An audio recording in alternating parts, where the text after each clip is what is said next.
We are in DAF Kufyud Beis Amud Aleph. We're continuing along our discussion of Ruach Ra'ah and Shadim. Those are really same idea. Ruach Ra'ah, an evil spirit, or a shade is the same thing. And the Gemara now says, we're on the fourth line, Yada Ausya Darga Lepachda, that if a person places his hand on near his nostrils, like above his lip near his nostrils, that's a step towards fear. Fear is related to the idea of shadim coming upon you, invisible forces causing you some kind of fear because you don't know what it is, but nevertheless you're bringing this upon yourself. Yada aputa darga l'shinsa, and placing your hand on your forehead is a step towards sleep. I don't know why particularly sleep, but I guess this particular thing, placing your hand over your head, over your forehead, makes you get weary. Tana, and it could be because of Ruach Ra as well. Tana, ochlan umashkin tachas hamita afilu mechupin b'chlei barzel Ruach Ra shora lehen. The Brisa says that any food or drink that is placed under a bed, even if it's encased in an iron container, nevertheless an evil spirit will rest upon it. And people are very makbid about this, even bisman hazeh, that they will not place any food items underneath a bed. Tana rabbanon lo yishta adam mayim lo belele revi'iyos v'lo belele shabbos. A person should not drink water on Tuesday nights and Friday nights. This is the time when shadim are most prevalent, and we're going to learn at the end of the DAF today, we're going to learn why dafka these nights. And if you do drink water during these times, then your blood is on your head because of inherent danger that hovers over this water. My sakana ruach ra, and what is the sakana? It's an evil spirit. Rashbam over here explains that we're talking about drinking water in the dark. And so I would venture to say that, as I mentioned a couple of days ago, many times Chazal spoke about a ruach ra. They spoke about an evil spirit or shadim, and perhaps they were speaking in the type of language that they knew that the community understood. Perhaps if they would have spoken in a more sophisticated language of bacteria or germs, which were really unknown at that time, perhaps people would not have understood. So, but of course, drinking liquid at night from an unknown source that may have organisms in it and so forth is certainly unhealthy, and that's one of the reasons why. Okay? Just a quick question. Some people have minhag of keeping water by their bed with the cup to wash the time before they even get out of bed. Right, that's not a problem. That's not a problem because you're not drinking it. So now the Gemara says, "Vimtsachi maita kante." If you're thirsty on a Tuesday night or a Friday night, what's a guy supposed to do? So lema shiva kolos. He didn't have morning water those days. Yeah.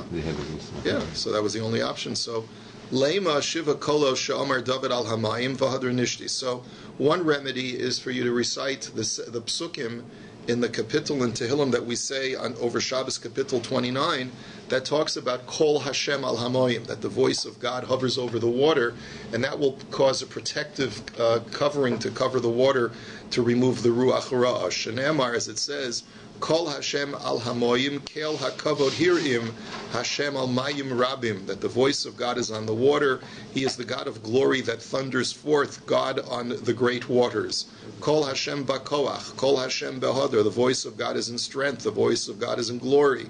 Kol Hashem Shover Arazim, the voice of God breaks cedar trees. Vayishaber Hashem es Arzei Alavanon, that God breaks the cedars of Lebanon. Kol Hashem Chotzev Lahavoseish, the voice of God brings forth or spreads forth flames or streaks of fire. Kol Hashem Yachil Midbar, God, the voice of God causes the desert to tremble. Yachil Hashem Midbar Kadesh, God will cause the desert of Kadesh to tremble. Kol Hashem Yecholel Ayalos, God causes gazelles to tremble. Vayechasof Ya'aros, and He flattens forests. Uve'echalo Kulo Omer Kavod, and in His entire palace there is the voice or the statement of glory. Okay, so you see the 7 kolos that protects the water. V'ilo, and if a person can't say those psukim, maybe he's in a dirty place, maybe he doesn't remember the psukim, so then lema hachi, he should say as follows: Lul shafan anigron anir defin.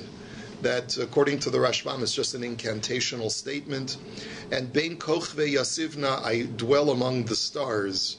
Bein Beli'i Shmeini Azilna, I go between skinny people and fat people, so pick somebody else for a change. V'ilo, and if you don't remember that incantation, so I'ika Inish Bahadei Nis Arei V'le Malei, Planya Bar Plansa Tzachina Maya V'hadar Nishti. If you can't say that incantation, then wake up. If you have someone that's there in the house with you, wake them up and say, Ploni, the son of Plonis, meaning my name, the son of my mother, I'm thirsty for water. And then you can drink, because the other guy's awake. He'll probably punch you in the face, but at least you'll be able to get a drink of water. Maybe there's 3 of them there now, instead of 2. That's good. And if you don't have someone else there, then bang the lid of the pitcher on the pitcher, and then you can drink, because the sound will drive away the shadim. And if you don't have a lid, so then throw something in the pitcher in order to, I guess, to invigorate the water in some way, and then you can drink it. Tana Rabbanan. Lo yishta adam mayim lo min hanaharos velo min haagamim balayla. A person should not drink water from the river, from the swamp, at night. I wouldn't even do that during the day. V'imshasa damo b'roshim mipnei sakana. And if you do, then your blood is on your hands because you've imperiled yourself. Mai sakana shavriri. What is the sakana? There's a certain kind of demon that's in charge of blindness called shavrir. So v'it sachi mai takanti. And if you're thirsty, what should you do? I'ika inesh bahadei lemalei planya bar planas atzachina mai. If there's another guy with you, say your name, the son of your mother, is thirsty for water. V'ilo lema iul anafshe planya amrali imi is daher mishavriri. Shavriri, briri, riri, yuri, ri, tzachina maya, bekasi chivri. And if not, right, nachman, but this is in the opposite, right? If not, you should say to yourself, planya, so and so, say your name. My mother told me, be careful from shavriri. And then you mention the shavriri demon's name, reducing it by 1 letter each time to signify its diminution and its loss of power. And I am thirsty for water in a white cup. Okay, whatever. Okay, vafilu min hatamchui. Now we're taking a break from Ruach Ra. We'll come back to it later, but let's go back to our Mishnah. The Mishnah had said that afilu ani should be Israel. Even a poor man should not have less than 4 cups of wine at the Seder. And even, said the Mishnah, minat tamchui, even if it means that you have to rely on community funds and be on the take in order to get 4 kosas, that's what you have to do. So the Gemara says, Pshita, once you tell me that a poor man has to take, so that includes everybody, so what's the point of adding those words? Lo nitzrecha ela afilu l'Rebbi Akiva de'omar aseh shabbatecha chol v'al titzarech labrios. He says this is to teach you that even Rabbi Akiva would agree with this halacha, because Rabbi Akiva was known as a person who said, better that you should make your Shabbos into a weekday than to be on the take, than to take handouts. And hacha mishum persume nisa mode. But here, dafka for the night of the Seder, Rabbi Akiva would agree that even if you need to be on the take, in order to be able to put arba kosas on your table, you're obligated to do so, because there's a special mitzvah of Pirsume Nisa, of publicizing the miracle which you do with these 4 cups. Tana devei Eliyahu afal pisha amar Rabbi Akiva aseh Shabbat chachol ve'al titzarech labrios. Even though Rabbi Akiva had said, says the Brisa, that you should better make your Shabbos into a weekday than to take handouts, nevertheless, aval osahu davar muat b'soch beso. But there's got to be some small thing that you do on Shabbos, even if you're the poorest of the poor, in order to signify that today is Shabbos. So my ninhu. So what's an example of something like that? So Amar Rav Papa Kasa Daharsana. You should have fish hash. And remember, we talked about this fish hash, which is where you take the fish discards, the bones and the kishkas of the fish and the skin of the fish, and you fry it in its oil, and you have some kind of nicer than normal food than just bread and whatever else you have. So that at least you should do for Shabbos. So even a poor man can afford to do that. Even he's got to push himself a little bit further. Dikidit nan, Rabbi Yehuda ben Tema Omer Havi Azkin Amer v'Kal Kanesh Erotz Katzivi v'Gibor Ka'ari Lasos V'Son Avicha Shabbos Shemaim. As the Mishnah says, The Rabbi Yehuda ben Tema says you have to be as fierce as a leopard, light as an eagle, swift as a deer, and mighty as a lion to do the will of your Father in heaven. And the Rashbam explains that from this Mishnah you see that no matter who you are, no matter what your station is in life, you got to push yourself just a little bit harder when it comes to doing a mitzvah. So for Shabbos, even though I have 2 nickels to rub together, I have to figure out a way to at least have fish hash on Shabbos. Tana Rabbana. Shiva Devarim Tziva Rabbi Akiva as Rabbi Yoshua. Look, see how fortunate we are to live in the times that we do. It's really unbelievable when you consider the abject poverty that existed in the times of Chazal. So there were 7 things that Rabbi Akiva gave charge to his son Rabbi Yehoshua. And this is the famous Rabbi Yehoshua ben Korcha, because Rabbi Akiva was affectionately known by his colleagues as Baldi, Kereach. They used to call him O Bald One, which was, and you have to figure out why that's a sign of affection, because normally you're not allowed to call your friend Baldy. That's insulting. So we'll have to, that's not for now, but don't try this at home. Benny, my kid was, I'll never forget, my son was 3 years old, and one day he's standing in shul, and a man goes over to him and says, "Good Shabbos." He's his little boy, and my kid says, "Good Shabbos, Baldy." And so maybe he thought he was Rivke. Maybe he thought he was Rabbi Akiva. I don't know. So we always remind my son, never say Baldy. Anyway, Beni al teishev begova shel ir v'tishna.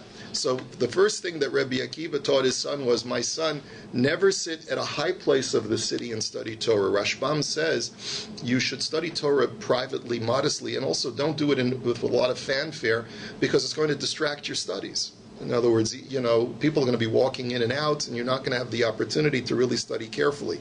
This to me is fascinating. Don't live in a city where the community leaders are Talmidei Chachamim.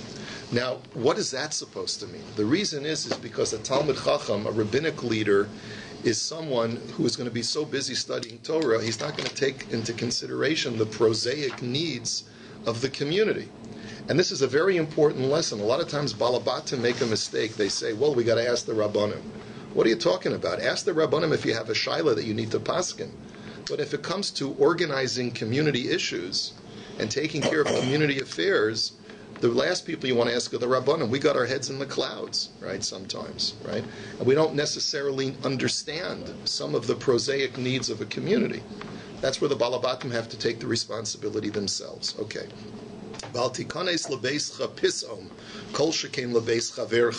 Do not walk into your own house all of a sudden unannounced, because someone may be doing something. Let's say someone may be getting dressed and you walk into the bedroom unannounced. That's a violation of their tznius. So you always have to knock before you come into someone's room, even if it's your own bedroom. And certainly if it's in your friend's house, you should not walk in unannounced. Bob, we know someone that we have to teach this to. You'll figure it out. No knocking? Not always. Do not never refrain from putting shoes on your feet, because the Talmid Chacham has to sell everything that he has to wear shoes, because the feet are considered to be the most vulnerable thing on your body, because they come in direct contact with the ground. Wake up early, both in the summer and in the winter, to eat breakfast. And the reason it seems to be is that in the summer, if you wait, it's going to be too hot, you won't be able to eat. And in the winter, you need to have energy in order to be able to weather the cold. And then he tells him this teaching, better to make your Shabbos into a weekday than to have to rely on handouts. And he also told him is always try to do business with someone who you see has a lot of mazel, who's very successful. You want to rub elbows with someone who's successful. Amar Rav Papa lo lemizban minei velo lizvunei le elo lemevad shutfus b'adei. So Rav Papa clarifies, it's not that you should buy and sell things to a guy who's got a lot of mazel in business, but rather become a business partner with him. The reason why you shouldn't buy and sell things is because he'll always have the upper hand. Since he's got a lot of mazel, he'll always get the better part of the deal. So, but rather, What? It's on Shabbos. No. Yeah. This is a totally separate teaching. In shul, while you're at This it. is a Sells it already. No, that's a separate teaching. He's telling him 7 different things. During the Kiddush class. 7 different things, okay? He's telling him 7 different areas of Derech Eretz, right? I don't understand that. Right, okay. So he's telling him that don't buy and sell him, but rather go into a business venture with him, so that just like his mazel will rub off on you. V'hashtad Amar Rav Shmuel Bar Yitzchak Ma'idich Siv Ma'aseh Yadav Birkas Kol or Beirachta Kol Hanotel Prut Me'iyuv Misbarech. But Rav Shmuel had taught that in the pasuk of where it says that by Eov that God blessed everything that went through his hands.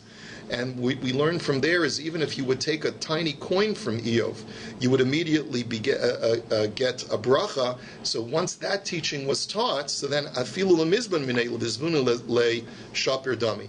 Then even to buy and sell things to him is advantageous. Because when a person has mazel, even if he'll get the better part of the deal, but the fact that you've gotten something from him and you've exchanged something with him, so his mazel will also rub off on you. So in other words, it's worth it to even let him take advantage of the deal because he's such a shrewd businessman. But as long, on a supernatural level, on a metaphysical level, if he gives you merchandise or he gives you money, that money will be mazeldik. Chamisha dvarm tziva Rabbi Akiva Rabbi Shimon ben Yochai kishayachavush beveisa asurin. That there were 5 things that Rabbi Akiva gave charge to Rabbi Shimon ben Yochai, his disciple, when he was in prison. Now, Amar Lo. So the story goes like this: Rabbi Shimon bar Yochai visits Rabbi Akiva when he's imprisoned after having taught Torah publicly. So he says, Rebbe lamdeini Torah. So Rabbi Shimon says to him, Rebbe, please teach me Torah. So Amar eini milamdecha. Rabbi Akiva says, what do you think, I'm crazy? They put me in prison in the first place for teaching Torah. The guards are going to see me teaching you Torah. What do you think they're going to do to me? So Amar lo, you may not tell me lamdeini, ani omer liyochai abba umosrech lamalchus.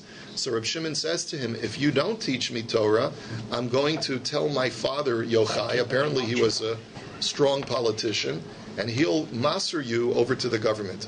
Now, I don't think this is to be taken literally, because Rabbi Akiva is already sitting in jail, he's about to be executed, but it's sort of like Rabbi Shimon is telling him, at this point, what difference does it make? Right? At this point, it's already for fallen.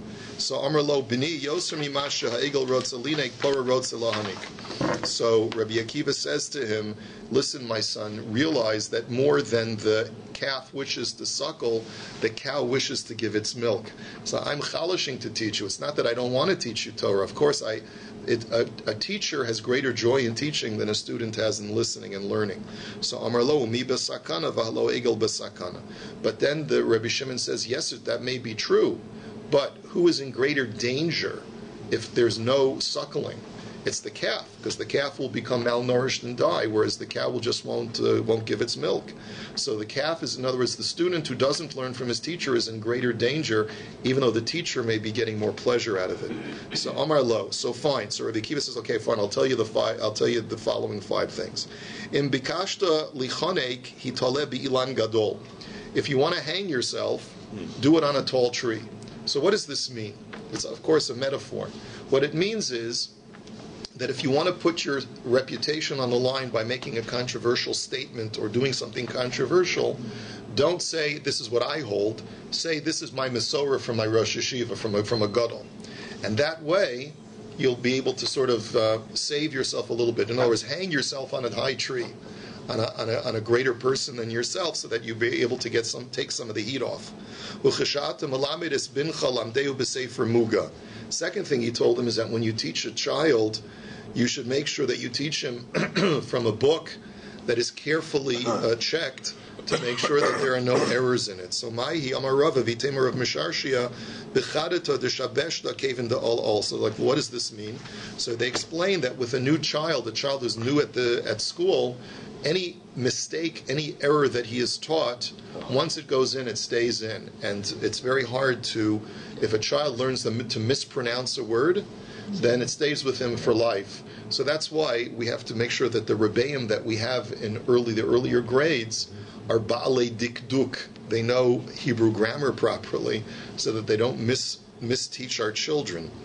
Next, lo savashel b'kedera shabishel b'chavercha. The next thing that he told him is, don't cook in the pot that was already used by your friend for cooking. So mainihu, that's also a metaphor. What does that mean? Grusha b'chaye bala. it means that you shouldn't marry a woman who's divorced. Why? The Amar Mar Garush Shenasa Grusha Arbadeos Bamita. Because when a divorced man marries a divorced woman, there are 4 people in bed. Because the guy's thinking about his first wife and now his second wife. She's thinking about her first husband and now her second husband.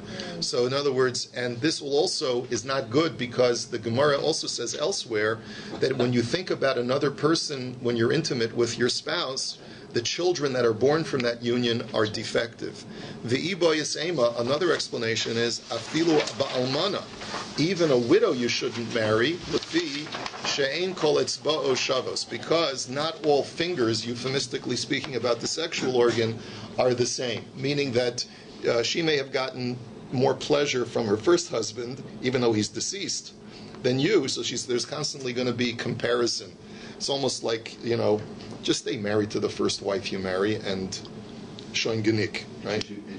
She should live and be well. That's right.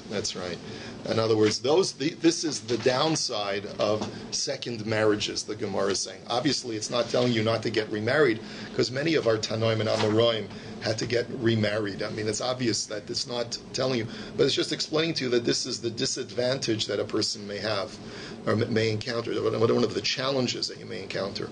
Now, the guf gadol ochel peros v'lo schar mitzvah.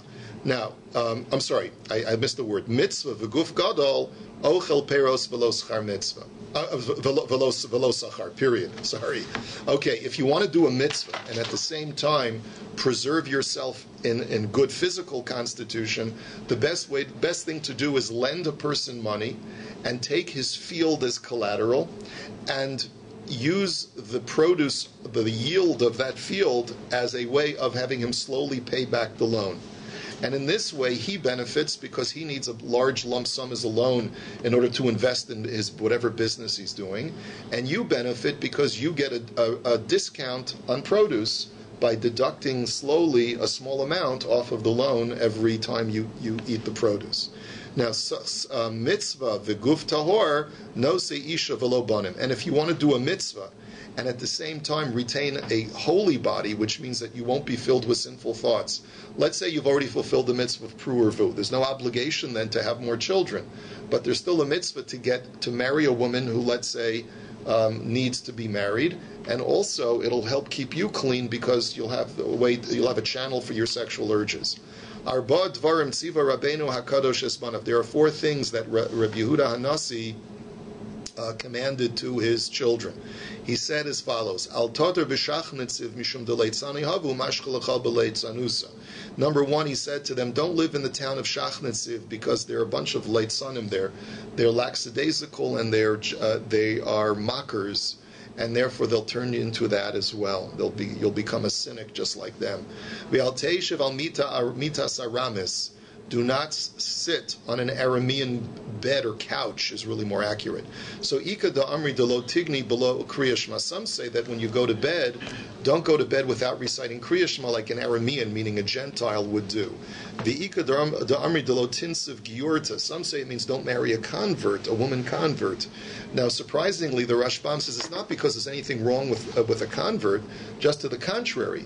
Hashem is so protective of converts that all it'll take is for you to say one untoward word to your wife, the convert. She'll start crying, and Hashem will hear the cries of a convert, and He's going to take it out on you. So that's another reason, to stay away from the convert. And the Ika da Amri Arma is Mamish. And some say that it means don't sit on an Aramean couch, referring specifically to the following story. Once Rav Papa had lent money to a non-Jewish woman in his neighborhood, and it came time for him to pay, and she didn't have the money. And she wanted to try and create a blood libel against him to get out of having to pay. So she killed her own child and placed him under the couch. When Rav Papa came, she said, please sit down, sir, on this couch, and I'll get the money for you. She comes back and says, hey, look, you smothered my child and killed him. You smothered my baby and killed my baby.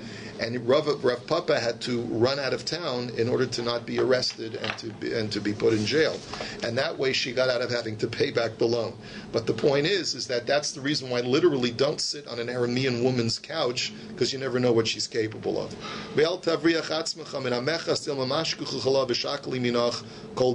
And another piece of very sound advice: don't evade taxes, because the tax man will eventually catch up with you and take everything that you have. Right? So that's a good piece of advice, very contemporary advice. That's right. What? Interest and penalties. That's right. And ve'al talmud b'fnei hashor b'shasha ola min ha'agam b'pnei shahasatan meraked ben karnov. Do not stand in front of a bull when he's coming out of the swamp after his taking his bath, because the satan is dancing between his horns. What that means is that many times these bulls get very excited once they come out of the water, and if he sees you, he's going to charge you, and he'll be in trouble. Amar Rabbi Shmuel b'shor shachor v'yomei Nisan. He says it's only true with black bulls, and in the days of Nisan, in the spring, when the animals are in heat, they're very excitable and they're going to charge. Tani Rav Oshia marchikin mishor tam chamishim ama mishor muad kimelo einav. Rav Oshia says in the same vein that if you see a shore that is not a proven gorer, but there's a suspicion that it may gore at any time, make sure you're 50 amos away. If you see a bull that's a proven gorer, he's gored already a couple of times, then make sure that you are so far away that you can't even see him. Tana Mishmei de Rebbe Meir Reish Tura B'Dikula Sak Le'igra V'Shadi Darga Mitusach. Rebbe Meir speaks obviously in exaggerative terms.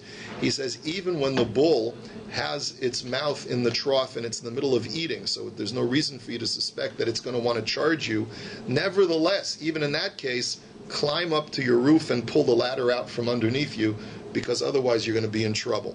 Amar Rav Nizha de Tura hein hein, Nizha de Aryai zeh, Nizha de Gamla da da.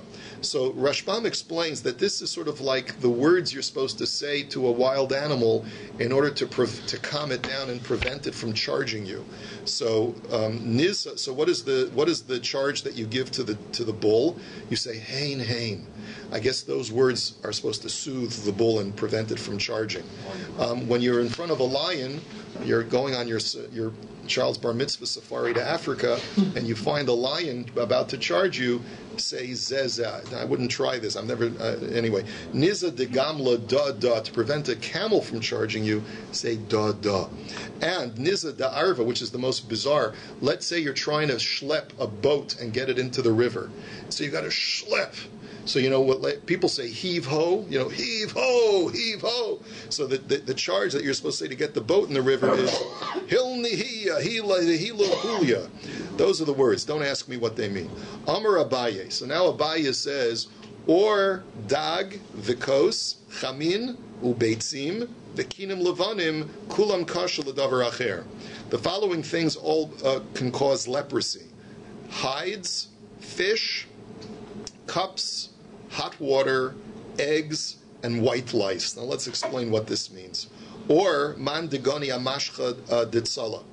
When we talk about hides, what we mean is that if you sit on a hide where the processing has not been finished, it's not been completely manufactured, there's a lot of moisture in there could be bacteria and germs that could cause leprosy.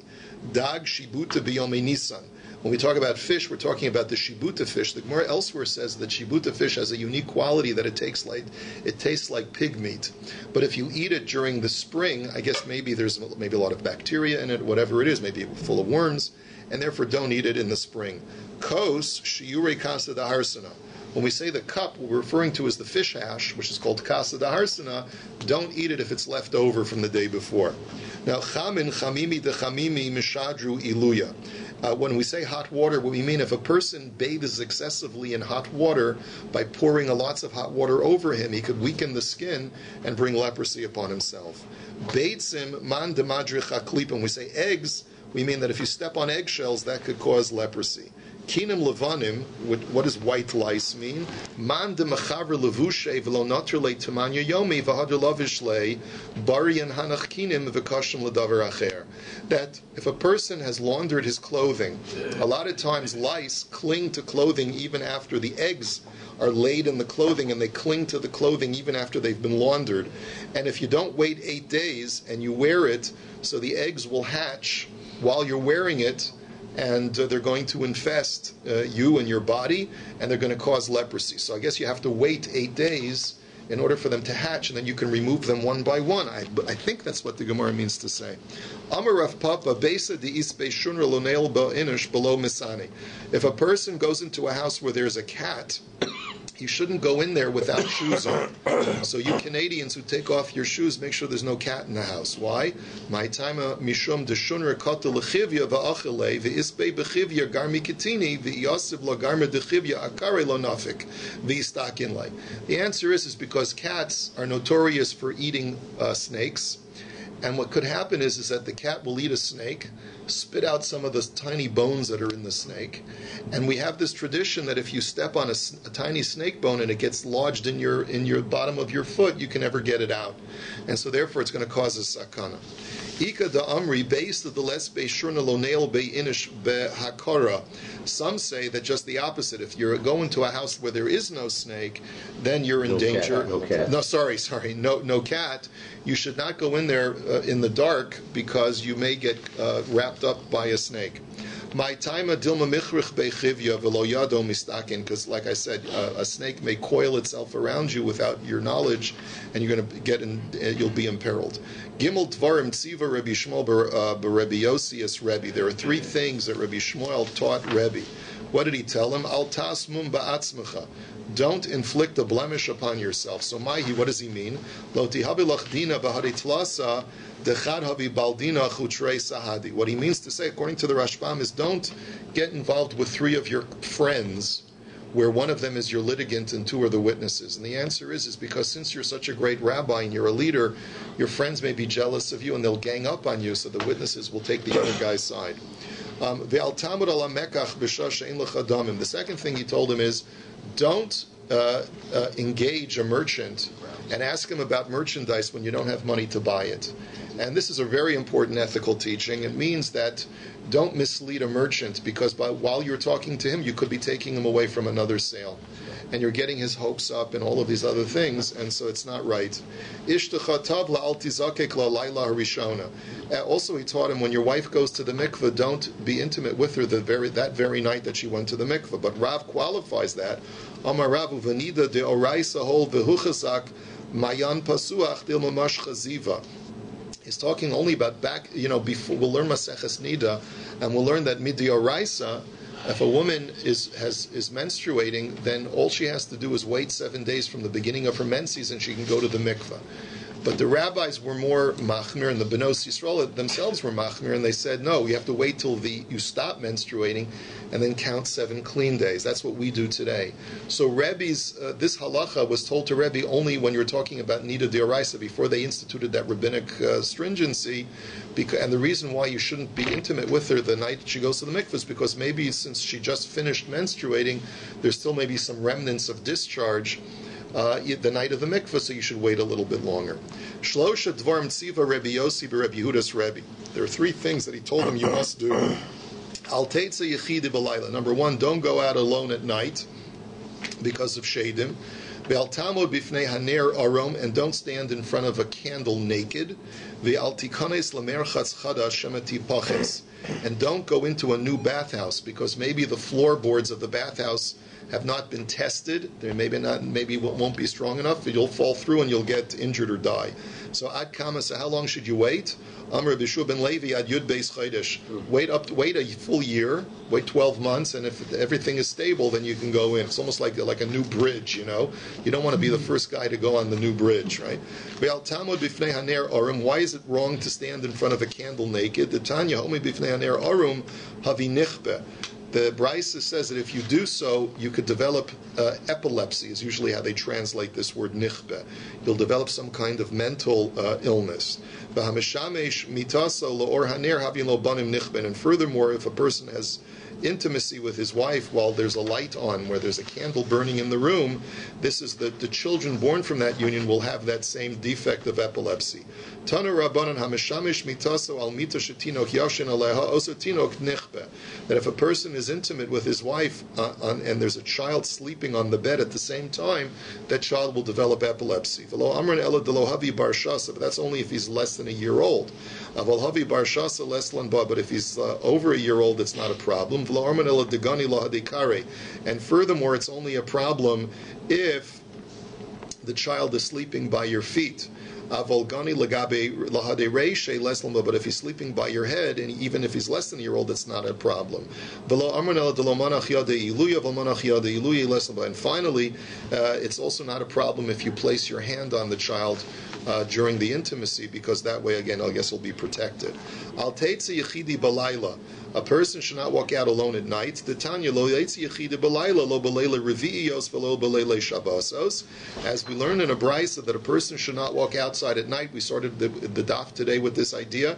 Don't walk out outside at night on Tuesday nights and on Friday nights. Mipnei she'igeres bas machalas he ushmona esrei ribo shamalachi chabala yotzin, because the queen of all the shadim, whose name is Igeres bas machlas, she and 180,000 destructive angels go out at night. And each one of these 180,000 destroying angels has the independent permission to go ahead and wreak havoc. Now, originally, these destructive forces, these shadim or destructive angels, used to be out and about every night. But But one time, this Igeres Bas Machlas, the queen of angels, bumped into Rabbi Chanina ben Dosa. Amrale ilav demachros and alach birakia hizoru bechanino v'taraso sakanticha. She said to him, were it not for the fact that they made a public announcement in Shamayim that you have to be very careful with Rabbi Chanina ben Dosa and his Torah, not to do anything to endanger him, I would have wreaked havoc with you because I just bumped into you. So Amar La Ichashivna Barakia goes there in Alayach Shelo Tavari B'Yishuv LaOlam. So Rabbi Chanina says, "Oh, is that how they regard me in heaven? Well, if that's so, then I have certain spiritual powers, and I hereby therefore decree upon you, you destructive queen angel or queen shade, that you do not have permission anymore to be found anywhere in civilized areas where there are people that are living." So Amrlei b'matusa minach shavakli revacha porta. So she says to him, "Please, sir, leave me a little bit of space." In other words, a girl's got to make a living, So meaning that let me to be a witch. Let me have. She's not a witch. She's a demon. She says, "Give me some space to fulfill my purpose, I suppose." Yeah. So he says, "Okay, fine." So Shavak la'leili shabasos v'leili revius. Okay, Tuesday nights and Friday nights you can come out. Now the reason why is because these are nights that the least amount of foot traffic is on the streets. All the other nights of the week, when you think about it, there are either the day right before the shuk or day right after the shuk, and so therefore people are running hither and yon. People are going all around the place to get ready for the shuk or to close up shop. So, but on Tuesday nights and Friday nights, people are home. No one's walking around, and therefore, okay, fine, you can be out during those nights. Another time in a later generation, as I taught you a couple days ago, the power of shadim diminishes. During the times of Chazal, every generation it diminishes more and more. So in a later generation, the queen of demons bumps into Aryai, and Amrlei ilav demachros yalach birakia hizaru benachmeni v'tarasu habasakantich. She says to him, if it weren't for the fact that they made an announcement that I got to be careful with Aryai and his Torah, I would have placed you in jeopardy right now. I would have wreaked havoc with you. Amar la ichashivna birakia goes reini alaychi shelo tavari b'yushuv la'olam. So then Aryai says, well, if so, then I hereby decree upon you that you don't have any permission to come into the Yishuv even on Tuesday nights and Friday nights. So the Gemara asks the question, Haka chazinan da'avra. But we see that she does come. No, it's a very bizarre question, the Gemara says. We see that demons still wreak havoc on these evenings. So the Gemara answers, Hani gazyasa ninhu deshamti susya va'asu davri lehu. Answers the Gemara that what happens is as follows. horses are taken out into the vineyards to work. They don't always stay directly on the path. Sometimes they veer off the path and they confront shadim. The shadim cling to these horses, and when they ride back to the town at night, that's when the shadim hop off the horses and wreak havoc in town. But that's the reason why sometimes you encounter shadim in town, not because they're allowed to normally inhabit the town, but because they piggyback onto the horses that come back in at night. And with that, now that we understand all of this, you have a wonderful day.